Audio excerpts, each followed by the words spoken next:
Hva er det du driver med, Nils? Hva da? Hva mener du? Jeg filmer meg selv, ikke sant?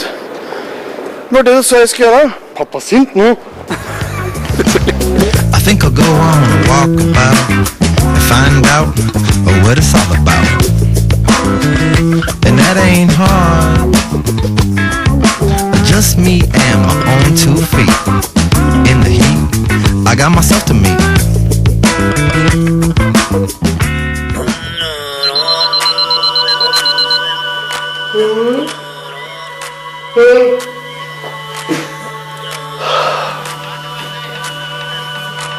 Så kunne vi egentlig være på fergekaia om 1500 år siden.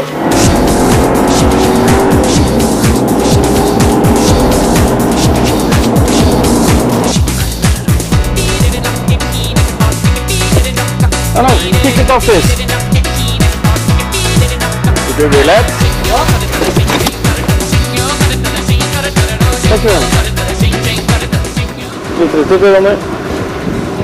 Etter den kjøringen der så er ikke jeg så jævlig trøtt egentlig. Så jeg bare er i sjokk, faktisk. A 2-hour ferry trip from the northern point of the mainland lies Orkney. This archipelago became a part of Scotland at the end of the 15th century and has a population of approximately 20,000.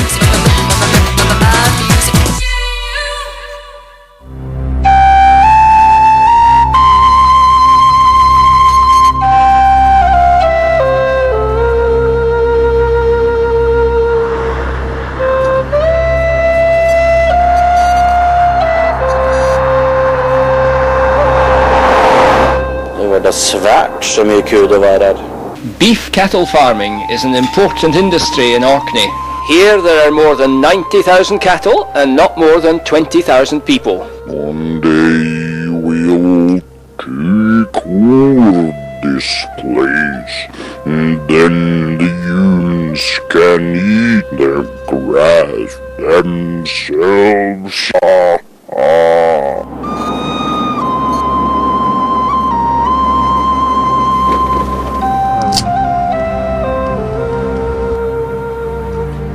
Try it now! Hey, thanks a lot! Do you want to come in and have a cup of coffee? It's far from here. It's not bad at all. Sounds good. Okay, we're on. Okay! So you're from here? I'm from here, born and brought up here, just like my mum. And we can trace her family back for at least 200 years, back to the 18th century. If you're born and brought up here, you can't escape. It's like an invisible bit of elastic. You get so far away and then it goes ping and you come all the way back. And she took Dad back with her, and I've done exactly the same with my husband. He had to come back here if he wanted me. Scotland's a different country to us, let alone England or all the rest of Britain. People here see themselves as a bit separate. I would call myself Arcadian before I said I was Scottish. Traditionally, we're a very independent race of people. We can survive, it doesn't matter what happens. Really, you can see this in the farming industry. One farmer said to me once, to farm, you have to have faith. You just keep going, because the elements you can't control, everything's thrown at you. It's very much like that in Orkney. We're sitting in maybe not a position that's ideal for the weather, and it's given you a race, a mixed race of independent but fairly docile people. Orkney's a group of about 70 islands. We have a difficulty knowing how many islands we've got, because how do you define an island? When does a rock in the ocean stop becoming a rock and start becoming an island? Now we've got one good definition, and that's an island has to be big enough to feed one sheep well for a year. It'll keep 2 and it'll starve 3. And if you use that definition, we've got about 70 islands.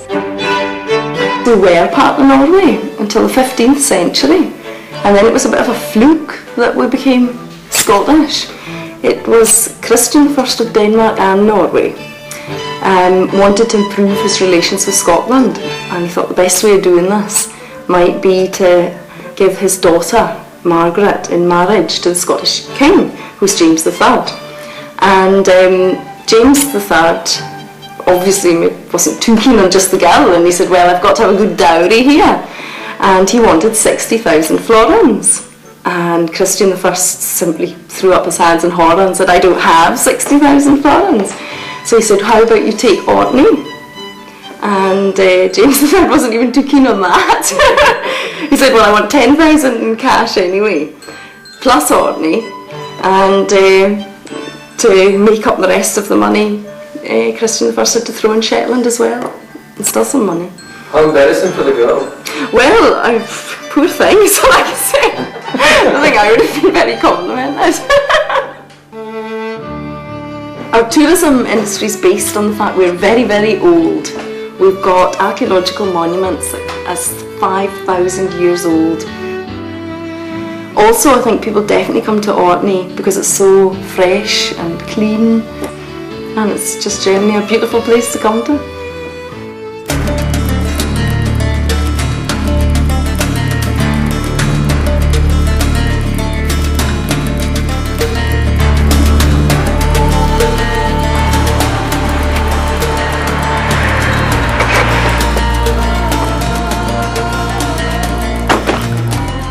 Welcome to Highland Park Distillery. This distillery's been here for 200 years. It was founded in 1798 by Magnus Jönsson. By day, he was actually a minister of the church, but by night, he was a smuggler and whiskey distiller. It was illegal in those days, but we're a very reputable company now. The making of today's fine single malt whisky, with all its characteristics, follows a very strict process with deep traditional roots in Scotland. The malting.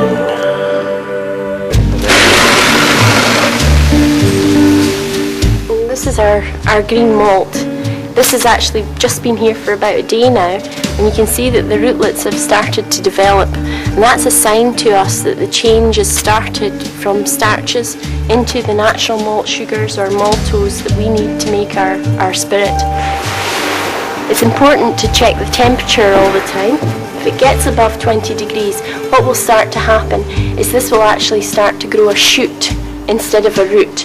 If it grows a shoot, it uses up the sugar inside the grain that we need to collect to make our alcohol. What do you call this? That's a bit of a mistake. Is this a shoot? That's actually a shoot, yeah, that's gone too far. Well, I just have to report this. Kilning. This is the room where we dry the malt. It comes from this chute here onto the floor, and underneath here we've got the fire. If you look up here, you can see the fan, and that draws the reek up through the floor, through the malt, and that's how the flavour sticks to the grains of malt. So what are you doing here? Adding peats to the fire here to give them all a peat flavour. Now this is the peat. Oh yeah. Like coal, it's quite hard and Like dried clay. yes, it is indeed. It doesn't smell anything now.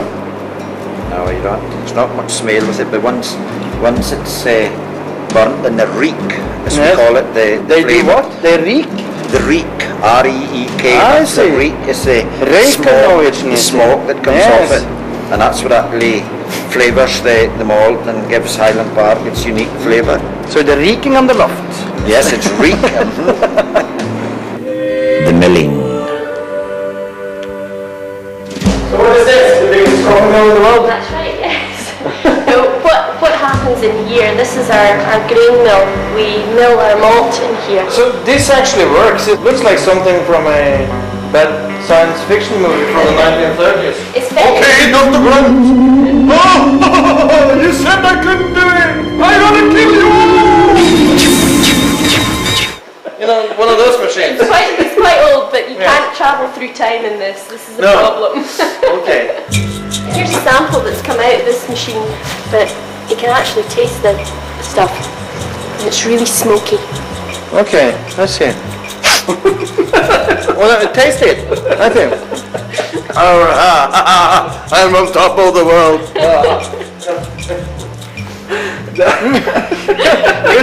We're gonna get banned in Norway, I think. It actually tastes very.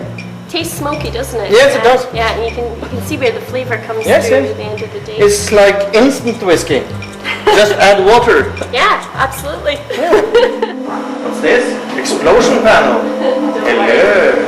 Well, because you grind to very fine dust, if somebody made something spark in here, like a metal piece on their shoe, it could make this ignite and explode. Okay, time for a cigarette. Do you have a light? The mashing.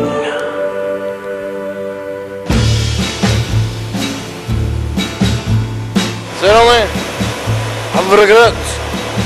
It looks like Scottish porridge. It basically is a porridge, yes. The grist is mixed with the water and it's left to sit and then it's slowly filtered down through the plates at the bottom. The liquid is filtered through and goes to wash baths. Oh, I accidentally pressed one of these. No, you're okay. Yeah, well, actually I did. That's all right. And this is where we take the water out of the mash tun.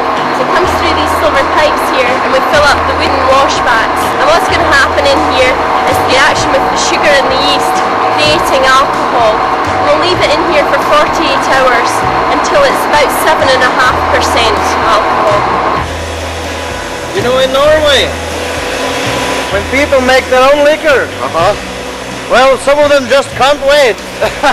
So they start on these things. There is, I think in days gone by, people in the distillery used to drink this, but I've never seen it happening, and I wouldn't personally like to drink that. Yeah, sure. Okay, let's taste it. You want to taste it? Yeah. All right.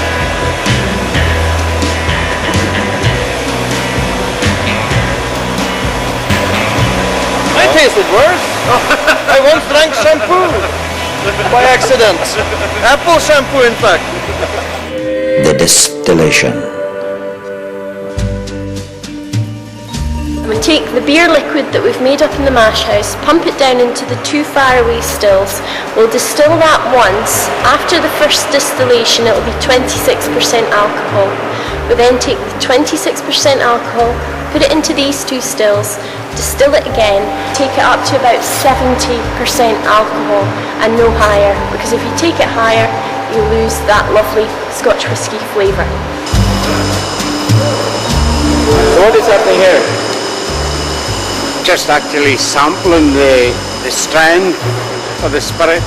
It's no use if it's too weak. You don't want that. You just want the actual heart of the run that gives you the real good spirit. Why is all this locked in? For the customs and excise, they charge a duty on the spirit. So if any going away for here, they're losing their excise on it. So that's why it's locked up, to keep us away for the spirit. So you don't have an extra key? Not supposed to. The maturation. Watch your head. Yep. All the casks are made of oak because it's nice and porous. When we put the spirit into the wood, it'll soak in. Eventually it's going to draw out the colours and flavours from the wood. Now, these casks have been used before. This one actually came from Jerez in Spain, and it's been used for sherry previously. So the sherry residue is going to be in the wood as well, and that's going to come out and give flavour to our whisky.